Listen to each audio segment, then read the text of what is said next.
নমস্কার বন্ধুরা, আমি সম্পাস কিচেনে আপনাদের অনেক অনেক স্বাগত। আজকে চলে এসেছি একটা ভর্তা রেসিপি নিয়ে। এই ভর্তা আমি কিভাবে তৈরি করি সেটাই আপনাদের সঙ্গে শেয়ার করব। চলুন দেখে নিই আমি এই ভর্তা কিভাবে তৈরি করছি। তার জন্য আমি নিয়ে নিয়েছি এখানে 4টে বেগুন নিয়ে নিয়েছি। আমি এরকম কালো বেগুন নিয়ে নিয়েছি, কালো বেগুন নরম হয় তার জন্য। আমি আমার প্রয়োজন মতন বেগুন নিয়ে নিয়েছি, আর একটা বেগুনকে আমি 4 ফাল করে কেটে নিয়েছি। এবার বেগুনে আমি দিয়ে দেবো সামান্য পরিমাণে লবণ, আর নিয়ে নেব সামান্য হলুদ গুঁড়ো, দিয়ে ভালো করে লবণ হলুদ লাগিয়ে নেব বেগুনের গায়ে। এইভাবে আমি লাগিয়ে নিয়েছি। এবার একটা কড়াই বসিয়ে দিয়ে গরম হয়ে গেলে দিয়ে দেবো সরষের তেল। তেলটা যখন গরম হয়ে যাবে একটু নাড়িয়ে নেব। নাড়িয়ে নিয়ে এবার লবণ হলুদ মাখানো বেগুন আমি তেলে দিয়ে দেবো। আমি দু ব্যাচে করে ভেজে নেব।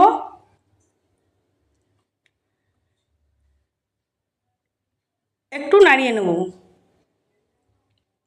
এটা ঢাকা দেওয়ার কোনো প্রয়োজন নেই, মিডিয়াম টু লো আছে আমি ভেজে নেব। আমার এই রেসিপি যদি আপনাদের ভালো লেগে থাকে লাইক কমেন্ট শেয়ার সাবস্ক্রাইব করে আমার পাশে থাকবেন। এক পাশ হয়ে গেলে আমি উল্টে দেব। উল্টে পাল্টে আমি লাল লাল করে ভেজে নেব। একবার হলে বন্ধুরা বাড়িতে এইভাবে বেগুন ভর্তা বানিয়ে খেয়ে দেখবেন, ছোট থেকে বড় সবাই খুব পছন্দ করবে, আর গরম গরম ভাতের সঙ্গে অসাধারণ লাগবে খেতে। আমার ভাজা হয়ে গিয়েছে, এবার আমি তুলে নেব। তুলে নিয়েই একইভাবে আমি সব বেগুন দিয়ে দেব। সব বেগুন দিয়ে একইভাবে আমি উল্টে পাল্টে লাল লাল করে ভেজে নেব। ভেজে নিয়েছি, এবার আমি তুলে নেব।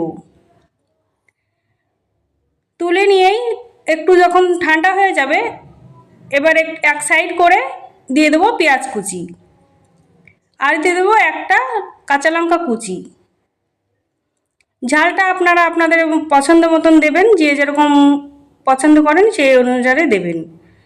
আর দিয়ে দেবো সামান্য পরিমাণ লবণ আর একটা শুকনো লঙ্কা। আর এখানে আগে থেকে বড়ি ভেজে রেখেছিলাম, এইভাবে করে গুঁড়ো করে দেবো। এটা ঘরের তৈরি বড়ি, বিউলির ডালের বড়ি।